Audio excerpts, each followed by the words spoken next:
Hey guys, मैं अनिरुद्ध गोस्वामी आपका अपने channel Goswami GS and math classes में आपका स्वागत करता हूँ। तो पिछले के मैंने 2 वीडियो में आपको काव्य खंड chapter number 1 class 12th Hindi का जो है उसके अर्थ यानी चैप्टर नंबर 1 काव्य खंड का था मलिक मोहम्मद जायसी कृत करवक का। तो उसका मैंने अर्थ बता दिया, जिन्होंने नहीं देखा है वह जाकर देख लीजिए। तो दोनों करवक के 2 भाग वहाँ पर दिया गया था, तो दोनों भाग का मैंने जो है वहाँ अर्थ बता दिया है। आज उसके जो है क्वेश्चन आंसर को कराऊँगा, तो चलिए बिना देर किए हम सेशन की शुरुआत करते हैं।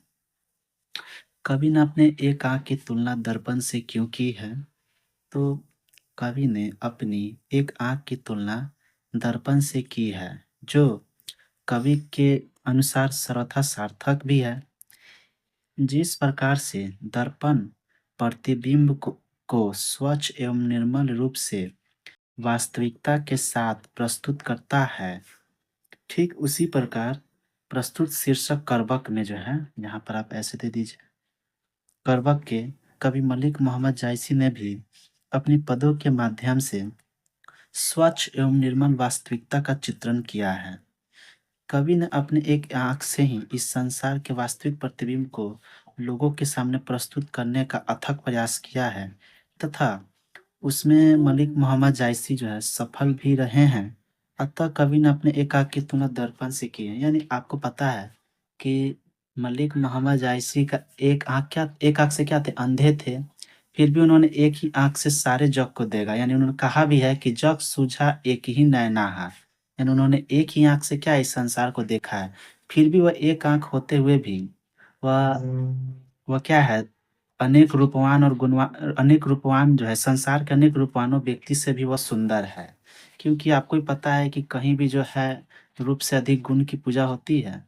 तो उसी प्रकार यहाँ मलिक मोहम्मद जायसी क्या है? उन रूपवान व्यक्तियों से भी अलग है। यही ना कहा गया है कि उनका एक आँख होते हुए भी वह सब कुछ देख पाते हैं, जो कि एक साधारण व्यक्ति के पास 2 आँख रहते हुए भी नहीं देख सकता है। वे चेचक के कारण उनका शरीर पर कुछ इसके चेचक के अंश भी दिखाई देते हैं, और उन्होंने एक ही आँख से इस संसार को भली-भाँति देखा। पहले करवक में कलंक, काँच और कंचन से क्या तात्पर्य है? तो देखिए, पहले करवक में कवि के द्वारा कविता के भाव को वास्तविक रूप से सुस्पष्ट करने हेतु कलंक, कांच और कंचन शब्द का प्रयोग किया गया है। ठीक है? कवि का कहना है, देखिए यहाँ पर जब खत्म हो जाए तब भी यहाँ पर आ जाइए। यानी यहाँ कवि का कहना है कि चंद्रमा धब्बा से युक्त होकर भी स्वयं के आभा से संसार को आलोकित करता रहता है। यानी स्वयं की प्रकाश से क्या रखता है? वह जो है संसार को अलौकित करते रहता है, यानी संसार को प्रकाशमान करते रहता है। यहाँ आभा का संबंध प्रकाश से होता है। आपको ही पता है कि चाँद में भी दाग होता है, लेकिन दाग होने के बावजूद वह क्या है? जब उसकी रोशनी धरती पर पड़ती है तो क्या होता है? चारों तरफ एक अलौकिक दृश्य नज़र आता है। चंद्रमा के शीतलता एवं प्रभा के सामने उसका दाग रूपी अवगुण भी क्या होता है? हमको दिखाई नहीं देता है, अर्थात ओझल हुआ दिखाई देता है। इस पद के माध्यम से कवि जायसी इस बात को भली-भाँति स्पष्ट करने का प्रयास किया है कि जो सामर्थ्यवान होते हैं अथवा जिनके अंदर कुछ विशेष प्रकार के गुण पाए जाते हैं, उनका एकाध अवगुण यानी कोई एक गुण भी उस अवगुण के कारण संसार की नज़रों से ओझल हो जाते हैं। क काँच से कवि का तात्पर्य यह है कि जब तक सोना को घड़िया, अर्थात घड़िया का मतलब होता है सोना गलाने वाले जो पात्र होते हैं, जहाँ कच्चे धातु को जो है गलाकर शुद्ध सोने की प्राप्ति होती है, उसी को हम क्या बोलते हैं? घड़िया कहते हैं। में नहीं गलाया जाता, तब तक हमको क्या होता है? सोना की असलियत का पता नहीं चलता है। ठीक उसी प्रकार से मनुष्य को महान बनने के लिए भी अपने जीवन में संघर्ष करना पड़ता है। कहा भी गया है कि सूर्य की तरह चमकने के लिए पहले सूर्य की तरह तपना भी पड़ता है। तो वहीं पर बात यहाँ मलिक मोहम्मद जायसी की रचना पद्मावत हमें बता रही है। ठीक? कंचन के द्वारा जो है कवि ने संगति के महत्व को बल देते हुए यह बताया है कि भगवान शंकर के द्वारा नष्ट किए जाने पर भी सुमेरु पर्वत स्वर्णमय हो गया। आपको पता है कि सुमेरु पर्वत को शंकर भगवान ने अपने त्रिशूल से क्या किया था? नष्ट किया था। लेकिन वह नष्ट करने के बजाय वह पूरे स्वर्ण स्वर्ण पर्वत में क्या हुआ था? वह बदल गया था। इस बात से यह स्पष्ट होता है कि संगति में ही इस पात्र का विचार करते हुए गुण एवं दोष यह दोनों निहित होता है। कहा भी गया है कि संगति सुमति ना पावहीं, परय कुमति के धन राखो मेली कपूर में हिंग में होत न सुगंध। यानी जैसा आप संगति रखिएगा वैसा आप में गुण आना स्वाभाविक होता है। तो वो भी होगा। इसके 2 क्वेश्चन आपको समझ में आया होगा। तो देखते हैं आज का तीसरा प्रश्न अपना। तीसरा है कि पहले काव्य में व्यंजित जायसी के आत्मविश्वास का परिचय अपने शब्दों में देना है। ठीक है। कवि मलिक मोहम्मद जायसी अपने द्वारा रचित करबक शीर्षक के माध्यम से स्वयं के आत्मविश्वास का परिचय देने का भली-भांति प्रयास किया है। यानी कहने का मतलब है कि कवि एक आँख से अंधे हैं, उनके चेहरे पर भी चेचक के कारण दाग है, फिर भी वह कवि क्या हैं? आपने स्वयं का आत्मविश्वास के बारे में बता रहे हैं। तो चलिए देखते हैं आगे कि यहाँ कवि कहते हैं क्या कि कवि को अपने गुण एवं काव्य प्रबंधन पर इतना भरोसा है कि वे अपने काव्य के माध्यम से दूसरे को मोहित कर देने की चुनौती देते हैं। सीधा बात है कि कवि रूपवान ना होते हुए भी उनकी बात बात करने की शैली ऐसी है कि वे किसी भी व्यक्ति को क्या कर सकते हैं? अपने वक्तव्य से यानी बातचीत करने की शैली से उन्हें क्या कर सकते हैं? मोहित कर सकते हैं। कवि का कहना है कि जिस प्रकार चंद्रमा काले धब्बे के कारण कलंकित तो हो गया। आपको भी पता है कि चंद्रमा में क्या होता है? काला धब्बा होता है, किंतु अपनी प्रभा युक्त यानी अपनी रोशनी से सारे जग को आलोकित करते रहता है, यानी प्रकाशमान करते रहता है। अतः उसका दोष गुण के कारण ओझल हो जाता है। चंद्रमा के पास एक दोष क्या है कि उसके पास काला धब्बा भी है, लेकिन वहीं दूसरा दोष क्या है कि वह जब निकलता है रात के समय तो क्या होता है? अपने प्रकाश से सारा जग को आलोकित कर देता है, यानी प्रकाशमान कर देता है। इसके अलावा कवि अनेक उदाहरणों के माध्यम से गुण की महत्ता को प्रकाशित करने का अथक प्रयास करते हैं। यानी कवि का मानना है कि इंसान का रूप रूप की तुलना में यहाँ गुण को उन्होंने क्या किया? सर्वोपरि माना है। रूप क्या है? आज है कल नहीं है, लेकिन इंसान का गुण होना चाहिए तो कहीं भी उसका इसी गुण के कारण उसका मान सम्मान भी होता है, न कि रूप के कारण। ठीक है। तथा यह प्रयास लोकहित में सार्थक है। यानी लोकहित यानी संसार, लोकहित यानी लोक जीवन में क्या है? यह सार्थक है। ये बात भी सही है। कवि ने किस रूप में स्वयं को याद रखे जाने की बात व्यक्त की है, उनकी इच्छा का मर्म बताया।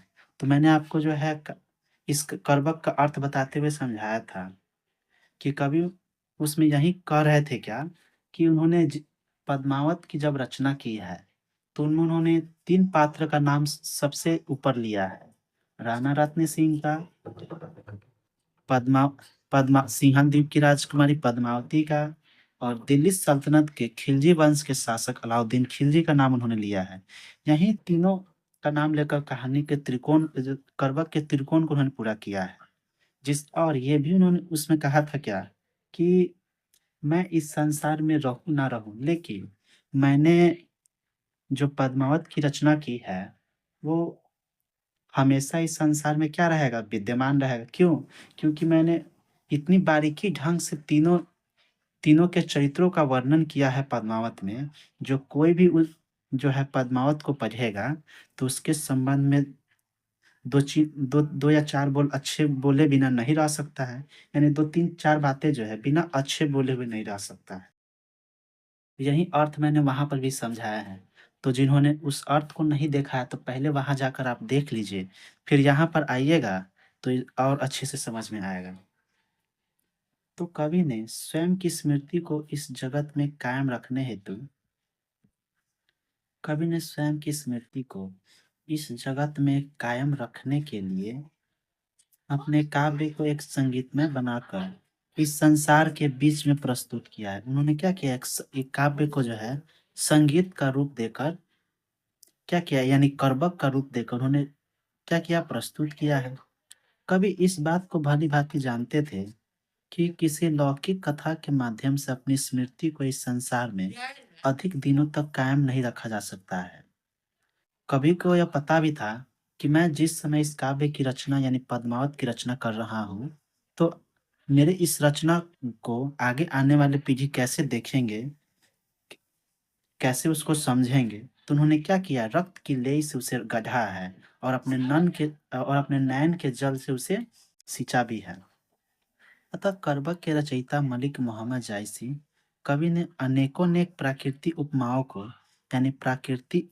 को वर्णित करते हुए संगीतमय रूप से इस संसार के लोगों को जीवन की वास्तविकता का दर्शन कराया है। उपयुक्त तथ्यों पर भली भांति ध्यान देने के बाद यह पूर्णतः स्पष्ट होता है कि कवि ने अपने काव्य प्रबंध को संगीतमय बनाकर एक आदर्श गुणवान के रूप में स्वयं को याद रखे जाने की इच्छा व्यक्त की है, तथा उनकी इस इच्छा का मर्म सार्थक एवं क्या है, सराहनीय है।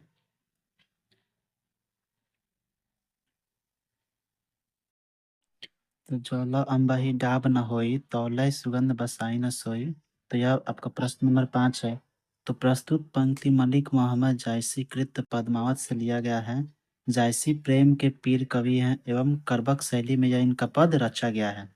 प्रस्तुत पंक्ति के माध्यम से प्रेम के पीर कवि जायसी यह कहना चाहते हैं कि फलों के राजा आम में काले धब्बे के रूप में डाब का आगमन होने से ही वो क्या होता है, वह आम सुगंध उसमें सुगंध का आगमन होता है। अर्थात जिस प्रकार आम में डाब ना हो तब तक क्या है, वह सुगंध में नहीं हो सकता है। तो ये बहुत ही इजी आंसर है। क्वेश्चन नंबर 6 यह है कि रकत की लेई का अर्थ क्या है, प्रस्तुत पाठ के आधार पर बताएं। तो प्रस्तुत पंक्ति हमारी पाठ्य पुस्तक दिगंत भाग 2 से लिया गया है, जिसके कवि मलिक मोहम्मद जायसी हैं एवं यह इनका जो रचित है काव्य वो किस शैली में रचित है, तो यह रचा गया है करबक शैली में। जो इनकी अमर कीर्ति कहाँ से लिया गया है, पद्मावत से लिया गया है। यहाँ रकत की लेई से तात्पर्य यह है कि कवि ने अपनी रचना पद्मावत को जीवंत बनाए रखने के लिए उसे बेहतरीन उपमा दिया है एवं हर एक पंक्ति को रकत की लेई बनाकर रचा है। यानी यह आपकी जो यानी आपका क्वेश्चन नंबर 6 में रकत की लेई से मतलब यह है कि मलिक मोहम्मद जायसी ने जिस काव्य की रचना पद्मावत के किया है, तो उसके हर एक पंक्ति को अपने खून के एक एक कतरे से सींचा है एवं इसके जीवंत बनाए रखने के लिए उसे जो है उन्होंने अपने तीनों त्रिकोण उन्होंने इसमें जो है रानी पद्मावती सिंहल जो कि सिंहल द्वीप की राजकुमारी है, दिल्ली के सुल्तान अलाउद्दीन खिलजी को लिया है एवं चित्तौड़ के राजा रत्न सेन को भी लिया है, जो क्या है इनकी कहानी के प्रमुख पात्र के रूप में है। तो उनकी कथा को जीवंत बनाए रखने के लिए, हालांकि यह घटना जो है मलिक मोहम्मद जायसी के जीवन काल से 150 साल पहले की है।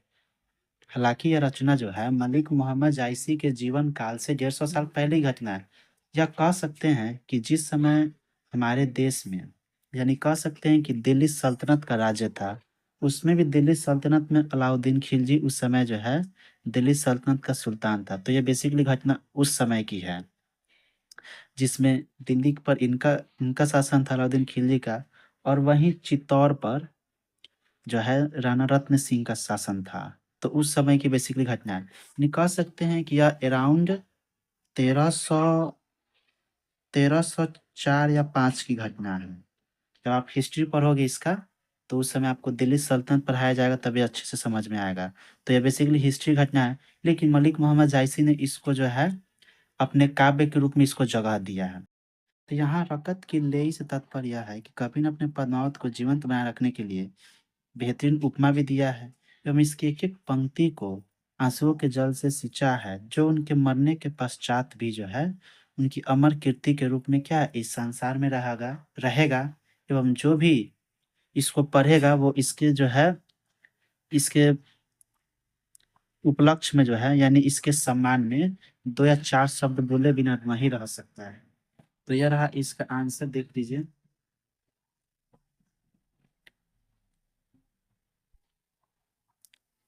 मोहम्मद यही कवि जोरी सुनावा, यहाँ कवि ने जोरी शब्द का प्रयोग किस अर्थ में किया है? तो चलिए देखते हैं। प्रस्तुत पंक्ति हमारे पाठ्य पुस्तक दिगंत भाग 2 के काव्य खंड स्थित करबक भाग 2 से लिया गया है। यहाँ पर कवि ने जोरी शब्द का प्रयोग अपनी कविताओं को संयोजित करने के अर्थ में किया है। मलिक मोहम्मद जायसी का प्रस्तुत पद के माध्यम से यह वक्तव्य यानी यह कहना चाहते हैं कि हमने अपनी कविताओं को क्रमबद्ध एवं सार्थकता प्रदान करने हेतु अत्यधिक परिश्रम करने के क्रम में अपनी खून की लेई बनाकर तथा अपने प्रेमपूर्ण नयनों के जल से उस लेई में उस लेई में प्रयोग कर इस संसार के हित हेतु इस जगत में किया है। सूफी संप्रदाय में प्रेम पीर की विशेषता होती है कि जब कोई साधक सदगुरु की कृपा पाकर ईश्वर का साक्षात्कार कर लेता है यानी ईश्वर से स्वयं को जोड़ लेता है और उसके पश्चात जब इसकी वृत्ति की पुनरावृत्ति इस संसार में किसी कारणवश होती है तो उसके आंतरिक कष्ट को प्रेम का पीर के नाम से हम लोग जानते हैं। ठीक है, यानी प्रेम का पीर का सार्थक अर्थ का अगर हम देखें तो पीर का मतलब होता है गुरु। ठीक है, गुरु। अगला है हमारा लास्ट क्वेश्चन कि धनी जो पुरुष जस कीर्ति जासु फूल मरय पर मरय न बासु। प्रस्तुत पद मलिक मोहम्मद जायसी द्वारा रचित पद्मावत से लिया गया है तथा हमारे पाठ्य पुस्तक के करवक शीर्षक से भी यह अवतरित है। प्रस्तुत पद के माध्यम से सूफी कवि जायसी ने कीर्ति एवं यश की अमरता को प्रदर्शित करने के लिए प्रयास किया है। यानी उनकी रचना जो है पद्मावत है, तो उसको बेहतरीन ढंग से इस संसार में रखने के लिए उन्होंने क्या किया है, उसको कीर्ति एवं यश के रूप में यानी हमेशा इस संसार में बना रहे, तो इस चीज के लेकर उन्होंने अथक प्रयास किया है। और वे यह कहना चाहते हैं कि इस संसार में वही व्यक्ति धन्य है, यानी कहा भी गया है कि धनी जो पुरुष जस कीर्ति जासु, यानी यानी यानी इस संसार में वही पुरुष धन्य हैं जिनकी कीर्ति क्या है, इस संसार में बनी हुई रहती है तथा जो अपने सुयश के द्वारा इस संसार का उपकार किया है। जिस प्रकार से फूल के नष्ट हो जाने पर भी सुगंध रूपी कीर्ति अर्थात उसका सुगंध क्या रहता है, नष्ट नहीं होता है। आपको पता है कि फूल के मरने के बाद यानी मुरझाने के बाद भी उसमें उपलब्ध सुगंध क्या होता है, नष्ट नहीं होता है। वो मरने के बाद भी क्या होता है, यानी फूल मुरझाने के बाद भी जो है उसका सुगंध बरकरार रहता है। उसी प्रकार कीर्तिमान जो पुरुष होते हैं वह चाहे इस संसार में रहे ना रहे, लेकिन उनकी कीर्ति और यश के रूप में उनका क्या है, जो उन्होंने काम किया है लोक हित में, जनहित में जो काम किया है वो हमेशा क्या होता है, बना रहता है। जैसे कि हमारे देश में बहुत ऐसे शासक हो गए, जैसे कि चंद्रगुप्त मौर्य हो गए, सम्राट अशोक हो गए, वीर शिवाजी हो गए। तीन ये सभी संसार में नहीं है, लेकिन उनके द्वारा किए गए कार्य जो है, कार्य के चलते उनको क्या करते हैं, हम आज भी याद करते हैं। तो उसी प्रकार मलिक मोहम्मद जायसी कहते हैं कि जब मैं इस संसार में रहूं ना रहूं, लेकिन मैंने जिस प्रकार ये पद्मावत की रचना की है वह क्या है, हमारे अमर कीर्ति के रूप में हमेशा विद्यमान रहेगा एवं जो कोई भी जो है इसको पढ़ेगा वो इसके बिना 2 या 3 शब्द बोले रह नहीं सकता है, जो मैंने इस काव्य की रचना किया है। तो होप यू गाइस से आपका एक चैप्टर पूरा कंप्लीट हो गया। तो आपको पसंद आया होगा, तो मिलते हैं आपसे नेक्स्ट वीडियो में। तो नेक्स्ट वीडियो में आपको सूरदास द्वारा रचित कविता मतलब जो है पद के बारे में बताएंगे। तो होप यू गाइस आपको पसंद आएगा। मिलते हैं नेक्स्ट वीडियो में।